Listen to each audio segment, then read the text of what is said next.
And welcome again to the Outdoor TV Classics. I'm glad that you're here. And I hope that you'll not only subscribe to the channel, but that if you see something that hits you, something that stirs up a memory, that you'll share it in the comments down below. So let's go back to the mid-60s. What do you say? 60 plus years ago. There was a battle unfolding. There was, up in Manitoba, Canada. Not one of nations, not one of politics, but of man and fish. In a place where the proverbial clock has seemed to stop. It's known as God's Lake. God's Lake, where memories hang in the mist and trout the size of legends wait in the shadows. Today we follow a man whose voice shaped a generation of outdoorsmen, including me. A storyteller, a wanderer, a true believer in the magic of the wild. His name, Jim Thomas. Well, Jim was a friend of mine, a close friend of mine, for about the last 10 years of his life. He was one tough SOB.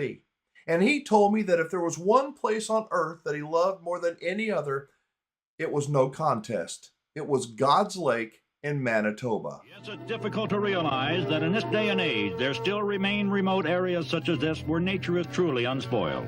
This country has remained unchanged down through the years. Fish. Big, scrapping, record-sized fish, just waiting for your plug or spoon, literally infest the cold, clear waters. Doubtless God could have made better fishing, but doubtless God never did. One of the most popular finny trophies sought after by anglers up here is the lake trout. These big fellows will test the durability of the tackle and a man's ability to the nth degree. Oftentimes, they're just too large to fit into a big dip net. So the next best thing is to try to grab them by the gills and haul them aboard. How much does he weigh? Well, a mere 29 pounds. Brother.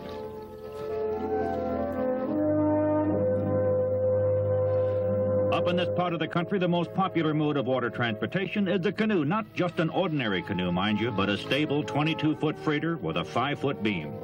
This baby will take the rapids in stride, and that 10-horsepower marvel doing the pushing will take you up the lake in a hurry. A man couldn't get very far in waters like these without the help of 2 expert Indian guides either. From here on, brother, you just hang on to your hats and don't stand up.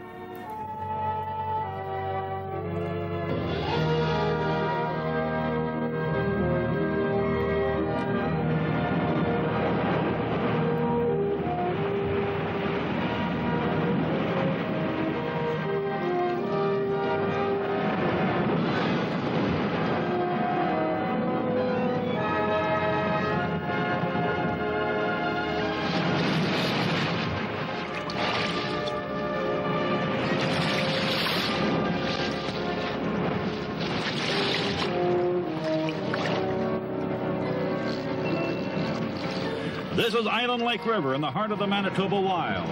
It's in this area that monstrous-sized speckled trout exist by the thousands. Veteran anglers from all over North America travel many miles each season in order to latch onto these fighting beauties. They really pour on the coal when that steel bites home.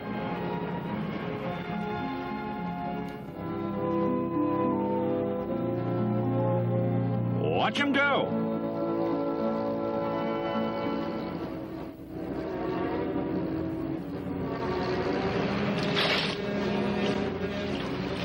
More lost than landed, you may be sure, but this one as good as in the old skillet.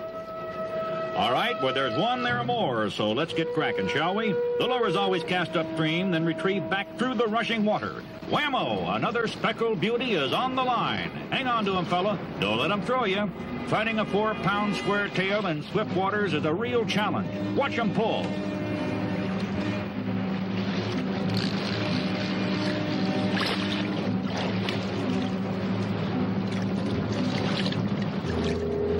Once again, the net comes into play, and it's one more gamester in the creel. How do you like this for size, huh? I'll say pictures are in order. 5 will get you 10 that these trout will end up at the taxidermist. Wow, here's one that'll go 5 pounds. Well, 4.5. No trip would be complete without taking a crack at old Mr. Longnose himself, the northern pike. And from here it looks like he's already connected. Hang on, pal, you've got a good one. This could be the granddaddy of them all. Watch it. Don't let him take that rod under the canoe. Steady now. Would you look at that? Wait a minute, friend. That bruiser of the wheat beds isn't ready to come in yet. You don't horse them like you do bluegills. Now's the time. Atta boy. Wow, there's a nice pike, huh? Walleyes, well, they grow big and tough up here, and there are plenty of them, too. There's a nice one ready to be boated. Or is he? Well, that's one way of getting them. And take it from me, nothing tastes better than freshly caught walleye cooked over an open fire. Hey, here's more action. That's right, Mr. Angler. Get him in that net. Atta boy. Nice going. Now, what do you say we get him out of that net and take a closer look, huh? 7 pounds of golden walleye. And when evening falls, it's fun to meet your other fishing buddies and compare the day's results. It's a cinch there'll be plenty to look at. Let's see how these boys did. Not bad, not bad. They'll go 15 or 20 pounds each. Oh, come on, boys. You can do better than that. You mean those minnows are all you came up with? Well, okay, Mr. Guide. Let's have them take a gander at what we've come up with. Man, oh man, just get a load of these. That's all right, friend. You've got every right to be proud. You know, God's Lake is the kind of place that most men never get over. As I mentioned earlier, Jim Thomas told me more than once that if there was one place on earth that he loved more than any other, this was it. I hope you enjoyed watching this old footage. I just love it. Big wild fish, cold, clear water, those old canoes, the guides, and the country that looked like it belonged to another age. Some places give a man a good trip, and some places stay with him for the rest of their life. And this one clearly stayed with Jim. Have you ever been to a fishing place or a hunting place that got down in your bones? I hope you'll share it in the comments.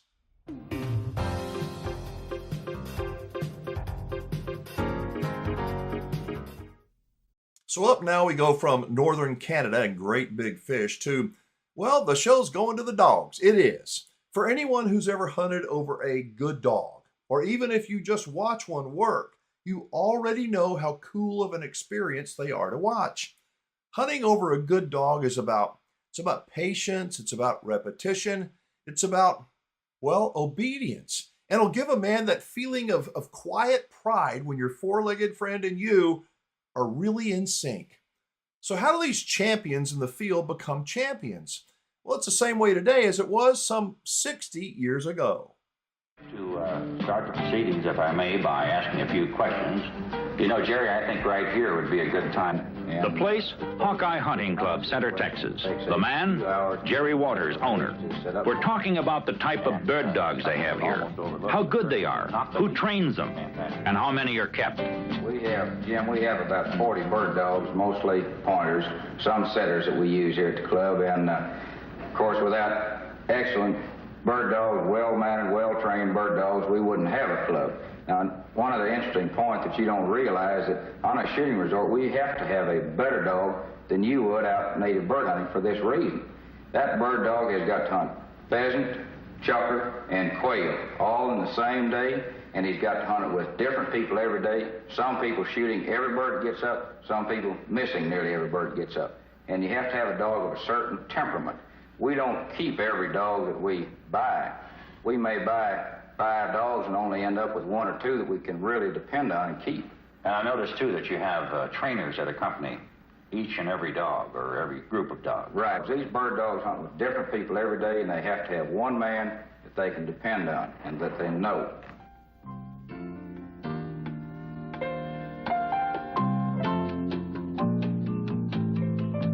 This is Hoy Thompson.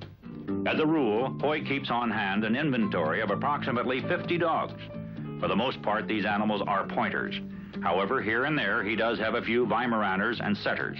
It's Hoy's job during the off-season months to train the younger dogs under actual field conditions in order to have them ready when the fall bird season comes in. Sometimes, if the dog is a willing pupil, Hoy will enlist the aid of an older, more experienced dog.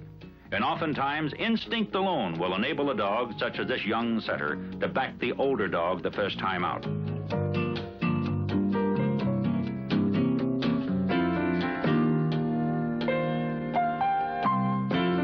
Like Like all trainers, Hoy Thompson agrees that obedience is the biggest single attribute that a dog must possess. Without it, the animal is worthless as a field shooting dog. One of the biggest faults most trainers encounter with respect to breaking an inexperienced pointer or setter is a dog's inability to remain on point without breaking. This is a bad habit and one very easily acquired by a young dog unless the trainer uses the utmost patience and a certain amount of firmness.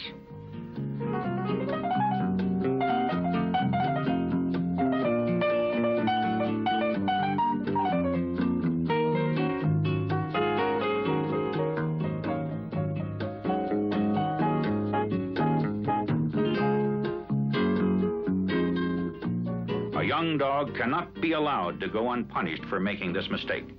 The punishment isn't usually very severe, but it is effective. Oftentimes it involves nothing more than harsh words spoken by the trainer. Training a young dog for his all-important role of retrieving fallen game is not as difficult as one might first think. However, here once again, obedience is of prime importance. For if the dog understands obedience, he will not break after the birds are flushed, but instead remain staunch until given the command to fetch the downed bird. This type of procedure requires absolute patience on the part of the trainer. He must be prepared to go through the same cycle again and again until the dog understands what it is his master wants. Young dogs also have an irresistible impulse to pounce on the game before it has a chance to flush, or immediately as it starts to flush. There is no cure for this except constant training. Again, the key word being obedience.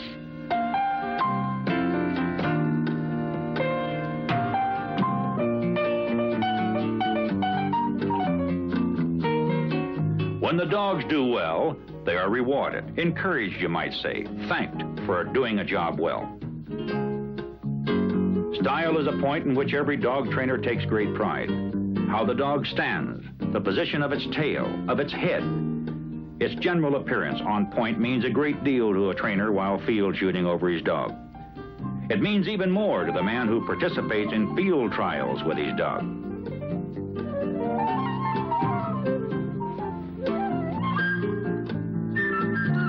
The dogs must be taught to range in close when they're required to do so.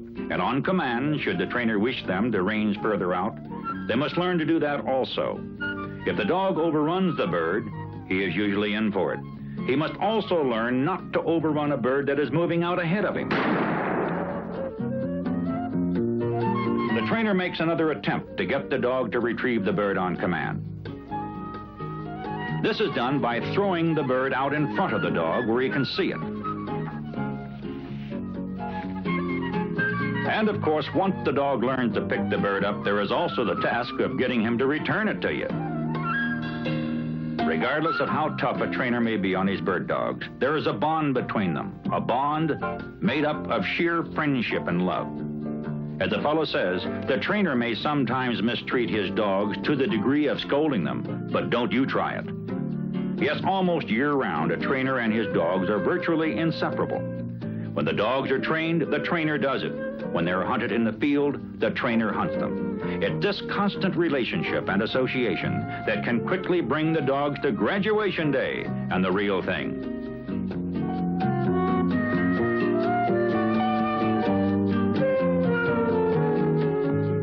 Yes, here's where all that training and patience pay off.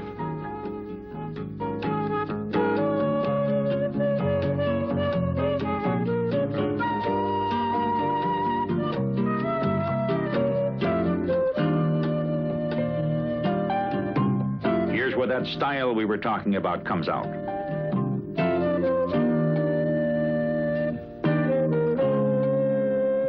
What a pleasure for a hunter to go upland game bird shooting over dogs like these.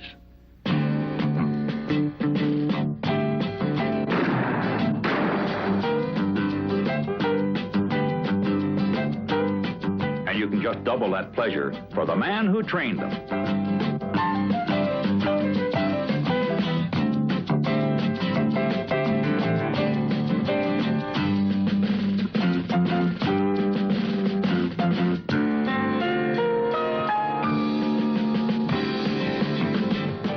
What a great old episode, right? We had God's Lake up in Manitoba with fish that looked almost too good to be true.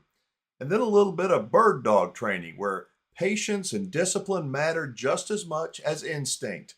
I do hope you enjoyed today's Outdoor TV Classic. Let's keep the conversation going. Hit the thumbs up if you would and subscribe to the channel, and that way you'll never miss one of our uploads. Thanks so much for watching. I'll see you again in the next video.